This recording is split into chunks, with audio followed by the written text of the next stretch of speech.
দুটো একই জেলাতে। লাইট ভাড়া এই ঘটনাগুলো সবসময় তো অনেকে লজ্জার কারণে বা অনেকে ভয়ের কারণে বাইরে আসে না। আপনারা কি এই জায়গাটা ইনশিওর করবেন যে এই গভর্নমেন্টের সময় যাতে কমপ্লেনটা যাতে অন্তত থানায় তারা এসে করে, সেটাই বা হেল্প ডেস্ক? চেষ্টা করছি। একটা আমাদের সংকল্পপত্রে আপনারা জানেন যে প্রত্যেক থানাতে মহিলা হেল্প ডেস্ক থাকবে। আমি চাইবো মহিলা হেল্প ডেস্ক মহিলাই যাতে অফিসার থাকে, কারণ অনেক বিষয়ে মহিলাকেই বলতে কমফোর্টেবল হবে, সেখানে কোনো পুরুষকে বলতে কমফোর্টেবল হবে না। এবং পুরুষের তরফ থেকেও সেই সমবেদনা বা সেই আন্ডারস্ট্যান্ডিংটা অনেক সময় আমরা দেখি নেই। সুতরাং এইটা ইমিডিয়েটলি ব্যবস্থা করে। আমাদের সংকল্পপত্রে এটাও আছে যে প্রত্যেক মহকুমাতে উইমেন থানা, মহিলা থানা।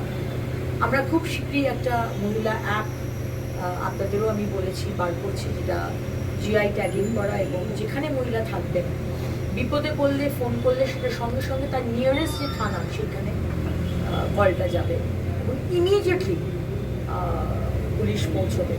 তাছাড়া দেখুন রাস্তায় লাইট নেই, তো সেই লাইটগুলো ঠিক করা, পুলিশ পেট্রোলিং করা, এই বিষয়গুলো আছে। সব তো একদিনে হবে না, ধীরে ধীরে হবে। কিন্তু অন্তত আমি মহিলা শিশু কল্যাণ মন্ত্রী হিসেবে আমি সবসময়তেই বলি যে আমরা প্রায়ই দেখে এসেছি যে মহিলা এই পোশাক পরেছে কেন, তার জন্য হয়েছে। মহিলা এইভাবে এইটা খেয়েছে কেন, তার জন্য হয়েছে। সুতরাং দেখুন এই মরাল পুলিশিংটা আমার মনে হয় বন্ধ হওয়া দরকার। মহিলা নিজের মতো করে বাঁচবে, নিজের মতো করে পোশাক পরবে, নিজের মতো করে বেরোবে।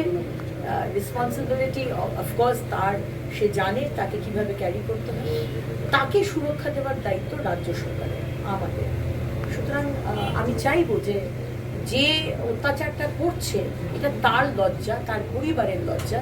যার উপর অত্যাচার হচ্ছে এটা কিন্তু তার লজ্জা নয়। তাই সামাজিক এই যে একটা ন্যারেটিভ, এই যে একটা ওর তো এটা হয়েছে, মানে এটাকে চেঞ্জ করতে হবে।